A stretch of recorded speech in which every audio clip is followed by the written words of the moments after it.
Pile సమస్యతో బాధపడుతున్నారా? ఇప్పుడు లేజర్ చికిత్సతో ట్రీట్మెంట్ రేంజ్ హాస్పిటల్స్ లో శాశ్వత పరిష్కారం. ఇప్పుడే సంప్రదించండి. ఆంధ్రప్రదేశ్ ప్రభుత్వం మరో నూతన విమానాశ్రయాన్ని ఏర్పాటు చేయడానికి పనులు చకచకా పూర్తి చేస్తోంది.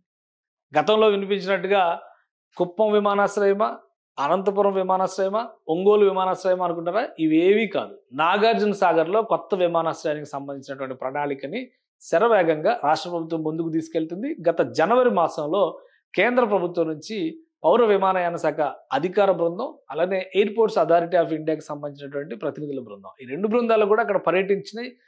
ప్రస్తుతం ఎయిర్ స్ట్రిప్ ఒకటి నాగార్జున సాగర్లో పనిచేస్తూ ఉంది. ఈ విషయం చాలా తక్కువ మందికి తెలుసు. అక్కడ పైలట్ ట్రైనింగ్ స్కూల్ కూడా ఒకటి రన్ అవుతున్నట్టు సంకేతాలు ఉన్నాయి. అక్కడి నుంచి అవసరాన్ని బట్టి విమానాలు, చిన్న చిన్న విమానాలకి ట్రైనింగ్కి సంబంధించినటువంటి విమానాల రాకపోకలకు మాత్రమే ఈ ఎయిర్ స్ట్రిప్ ఉపయోగిస్తున్నారు. కానీ దీన్ని ఇప్పుడు పూర్తి స్థాయి విమానాశ్రయంగా అభివృద్ధి చేయాలని రాష్ట్ర ప్రభుత్వం భావిస్తుంది. నిజంగా నాగార్జున సాగర్ ప్రాంతంలో అంతటి అవకాశాలు ఉన్నాయా?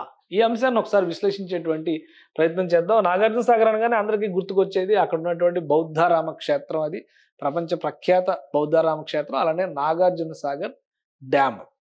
ఇది ఆంధ్రప్రదేశ్, తెలంగాణ రాష్ట్రాల్లో వ్యవసాయానికి జీవనాడి లాంటిది. అలాంటి ప్రాంతంలో ఒక ఎయిర్ స్ట్రిప్ ఇప్పటికే డెవలప్ అయి ఉంది. ఈ ఎయిర్ స్ట్రిప్లో training jets, pilot training jets మాత్రమే పనిచేస్తూ ఉన్నాయి.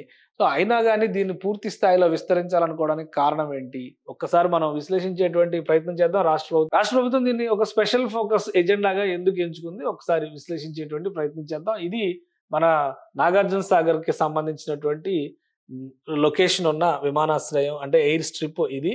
అయితే సాధారణంగా దేశాల సరిహద్దుల్లో క్షిపణుల్ని పెడతారు. ఆ దేశం మీద ఈ దేశం మీద వేయడానికి అవసరాన్ని బట్టి చూసుకునేటువంటి ఒక ప్రణాళికగా మనం చూస్తాం. కానీ ఆంధ్రప్రదేశ్ ముఖ్యమంత్రి చంద్రబాబు నాయుడు గారు మాత్రం రాష్ట్రాల సరిహద్దుల్లో విమానాశ్రయాలు పెడుతున్నారు. ఎందుకంటే రాష్ట్రాల సరిహద్దు ప్రాంతాలని ఆయా రాష్ట్రాలు ముఖ్యంగా రాజధాని పైన పెట్టినంత ఫోకస్ ఈ సరిహద్దు ప్రాంతాలపైన పెట్టదు. కాబట్టి దాన్ని ఒక అడ్వాంటేజ్గా మలుచుకుంటే ఆంధ్రప్రదేశ్ శివారు ప్రాంతాలు అభివృద్ధి చెందుతాయి అనేటువంటి ఒక ఆలోచన చేశారు. ఈ క్రమంలోనే కుప్పంలో ఈ కొసన ఉండేటువంటి ప్రాంతం కుప్పం, ఇక్కడ ఒక విమానాశ్రయం పెట్టాలనుకున్నారు. ఇక్కడ మీరు మ్యాప్లో చూస్తే కనుక చెన్నై నుంచి బెంగళూరు స్ట్రైట్ లైన్ చూస్తే కూడా కుప్పం నడి మధ్యలో ఉన్నటువంటి ప్రాంతం. అందుకనే కుప్పంలో విమానాశ్రయాన్ని పెట్టడం అనేది కలిసి వస్తుందని చెప్పిన ఆలోచన ఏపీ సీఎం చేశారు. అదే క్రమంలో శ్రీకాకుళం అంచున పెట్టేటువంటి ఒక విమానాశ్రయం కూడా ఇటు ఒరిస్సా, ఆంధ్రప్రదేశ్ సరిహద్దుల్లో ఉండేటువంటి ప్రాంతాల్లో డెవలప్మెంట్కి బీజం వేస్తుందని భావిస్తున్నారు. అదే తరహాలో ఆంధ్ర తెలంగాణ సరిహద్దుల్లో నాగార్జున సాగర్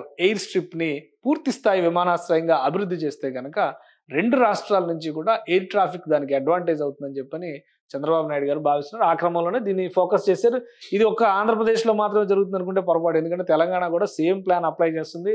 ఇప్పుడు మామనూరు ఎయిర్పోర్ట్ వరంగల్లో క్లియరెన్స్ వచ్చింది.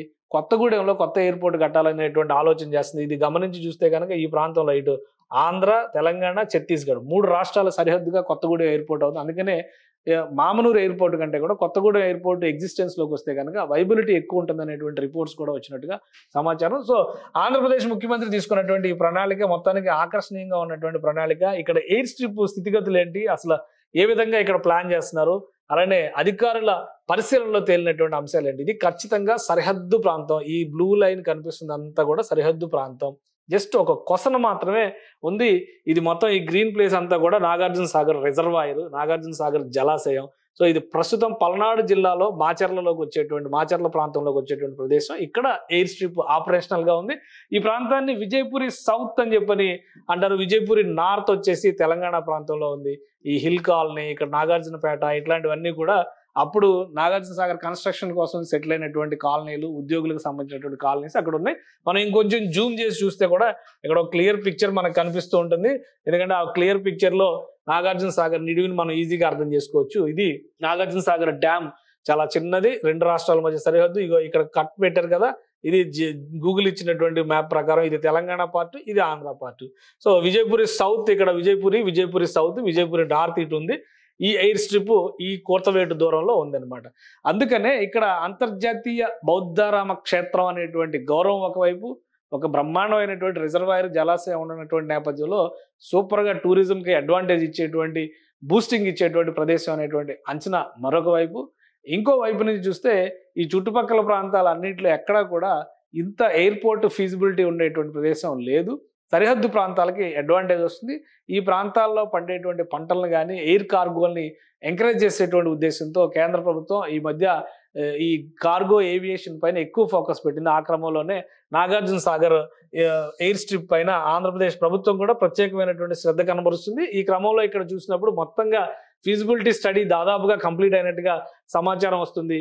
ఆ సమాచారాన్ని మనం ఒకసారి దృష్టిలో పెట్టుకొని చూస్తే కనుక ఇక్కడ 4 ప్రాంతాల్లో క్లియర్ గా భూసేకరణ జరిగేటువంటి అవకాశం కనిపిస్తుంది. విజయపురి సౌత్ ఈ ప్రాంతం నుంచి చూస్తే ఇక్కడ పశువేముల, తర్వాత నాగులవరం, మరొక ప్రదేశం చింతల తండ అనేటువంటి ప్రదేశం ఉంది. ఈ 4 ప్రాంతాల మధ్యలో నుంచే భూసేకరణ జరిగేటువంటి అవకాశాలు ఉన్నాయనేటువంటి సమాచారం వస్తుంది. ఎందుకంటే ఇటువైపుకు వెళ్ళడానికి అవకాశం లేదు. ఇదంతా కూడా డ్యాము రిజర్వాయర్ ఉన్నది కాబట్టి ఇటువైపు విస్తరించడానికి అవకాశం ఉంది. 1670 ఎకరాల భూముల్ని గుర్తించారు అధికారులు. ఈ 1670 ఎకరాల భూములు సేకరించాల్సిన ఇక్కడ చిన్న ఎయిర్ స్ట్రిప్ మాత్రమే ఉంది. ఇది ఈ రెడ్ మార్క్ ఉన్నది ఎయిర్ స్ట్రిప్, అది మనం వేసిన మార్కింగ్ కాదు, అది గూగుల్ వేసినటువంటి మార్కింగ్. సో ఈ చుట్టుపక్కల 1670 ఎకరాలు సరిహద్దుల్ని ఫ్రీజ్ చేసేటువంటి పనిలో ప్రస్తుతం అధికార యంత్రాంగం నిమగ్నమైంది. ఎన్ని ఎకరాలు ఎంతవరకు కావాలి, సరిహద్దులు ఏ విధంగా ఉండాలనేటువంటి విషయం పైన అధికారులు ఫోకస్ పెడుతున్నారు. ఆ క్రమంలో ఫైనల్ రిపోర్ట్స్, ఫైనల్ డెసిషన్స్ వచ్చిన తర్వాత భూసేకరణకి రాష్ట్ర ప్రభుత్వం సన్నద్ధమయ్యేటువంటి అవకాశాలు పుష్కలంగా ఉన్నాయి. మొత్తం 4 గ్రామాలు కనిపిస్తున్నాయి. ఇక్కడ చూస్తే విజయపురి సౌత్ ఒక గ్రామం అయితే పశువేముల 2వ గ్రామం, ఇది పశువేముల. ఇక్కడ చింతల తండ అనే మరొక గ్రామం ఉంది. ఆ చింతల తండ అనేటువంటి గ్రామం కూడా భూసేకరణ పరిధిలోకి వెళ్ళేటువంటి అవకాశం ఉంది. అలానే నాగులవరం అనేటువంటి ఊరు, ఇది 4వ ప్రదేశం. మొత్తం ఈ 4 ప్రాంతాల మధ్యలోనే భూసేకరణ జరుగుతుంది. ఇక్కడ నుంచి గమనించి చూస్తే కనుక ఎత్తిపోతల అనేటువంటి టూరిజం స్పాట్ కూడా ఈ ప్రాంతానికి చాలా దగ్గరగా ఉంది. సో అంటే నాగార్జున సాగర్ దర్శనానికి వెళ్ళాలనుకున్న వాళ్ళకి అందరికి కూడా ఇది ఒక అనువైనటువంటి ప్రాంతంగా మనం చూడాల్సి ఉంటుంది. ఎప్పుడో శతాబ్దాల క్రితం ఆచార్య నాగార్జునుడు విశ్వవిద్యాలయం నడిపినటువంటి ప్రాంతం ఇది. చైనా నుంచి యాత్రికులు వచ్చి, విద్యార్థులు వచ్చి ఇక్కడ చదువుకుని అభ్యాసం చేసినటువంటి సంస్కారం ఉంది. వరల్డ్ హెరిటేజ్ సైట్స్ లో కూడా చాలా ప్రముఖమైనటువంటి బుద్ధిస్ట్ హెరిటేజ్ సైట్స్ లో చాలా ప్రముఖమైనటువంటి స్థానం పొందినటువంటి ప్రాంతం ఇది. ఈ అంశాలన్నింటినీ కూడా దృష్టిలో పెట్టుకొని రాష్ట్ర ప్రభుత్వం పూర్తి స్థాయి ఎయిర్ స్ట్రిప్ ని ఇక్కడ డెవలప్ చేస్తే పర్యాటకంగా ఆ ప్రాంతానికి ఉన్నటువంటి అవసరాల రీత్యా, అలానే కార్గో ఎయిర్ ట్రాఫిక్ రీత్యా సరిహద్దుల్లో ఉన్నటువంటి ప్రాంతం కాబట్టి 2 రాష్ట్రాల నుంచి గుంటూరుకు వెళ్ళేటువంటి ప్రజలు కావచ్చు, అటు నల్గొండకు వెళ్ళేటువంటి ప్రజలకు కూడా ఇది సమీప ప్రాంతం అవుతుంది. కాబట్టి లోకల్ ట్రావెల్కి, అంటే స్థానికంగా జరిగేటువంటి ఎయిర్ ట్రావెల్కి ఇది ఒక అనువైనటువంటి ప్రదేశం అవుతుందని ఆంధ్రప్రదేశ్ ప్రభుత్వం భావిస్తుంది. అందుకనే దీనిపైన సర్వే జరిగింది, అంతా కూడా సమగ్రంగా కంప్లీట్ అయింది. 1670 ఎకరాల భూసేకరణకి రాష్ట్ర ప్రభుత్వం సన్నద్ధం అవుతుంది. అధికారులు ఫైనల్ బౌండరీస్ని ఫ్రీజ్ చేసి, బహుశా ఈ పాటికే వాళ్ళు ఫ్రీజ్ చేసి ఇచ్చేసి ఉండొచ్చు, కాకపోతే అఫీషియల్గా లీక్ చేయరు కాబట్టి అఫీషియల్గా వచ్చే వరకు వెయిట్ చేయాల్సిందే. మనం బయటకు వస్తున్నటువంటి సమాచారం ప్రకారం చూస్తే ఈ 4 ప్రాంతాల మధ్యలోనే భూసేకరణ జరుగుతుంది. అతి త్వరలోనే రాష్ట్ర ప్రభుత్వం నాగార్జున సాగర్ ఎయిర్పోర్ట్కు సంబంధించి ఒక అప్డేట్ ఇస్తుంది. ఎందుకంటే అధికారులు ఇచ్చిన నివేదిక ఆధారంగా రాష్ట్ర ప్రభుత్వం ఫస్ట్ నిర్ణయం తీసుకుంటుంది. దాని ప్రకారం అక్కడ భూసేకరణ ప్రక్రియకు సంబంధించి నోటిఫికేషన్ ఇవ్వడము, గ్రామ సభలు నిర్వహించడం, స్థానిక ప్రజలతో మమేకమై మాట్లాడడము, వాళ్ళకి ఇవ్వబోయేటువంటి పునరావాస ప్యాకేజ్, ఇవన్నీ డిస్కషన్ అయిన తర్వాత భూసేకరణ ప్రక్రియ మొదలవుతుంది. ఒక ఎయిర్ కార్గో నడిపేందుకు కావాల్సినటువంటి విమానాల రాకపోకలకు, ఎందుకంటే ఆల్రెడీ ఎయిర్ స్ట్రిప్ ఉంది కాబట్టి దాన్ని విస్తరించడానికి కావాల్సిన ప్రణాళికను రెడీ చేసుకుంటారు. ఇక ప్రయాణికుల రాకపోకలకు అనుగుణంగా ఒక టెర్మినల్ని నిర్మిస్తారు.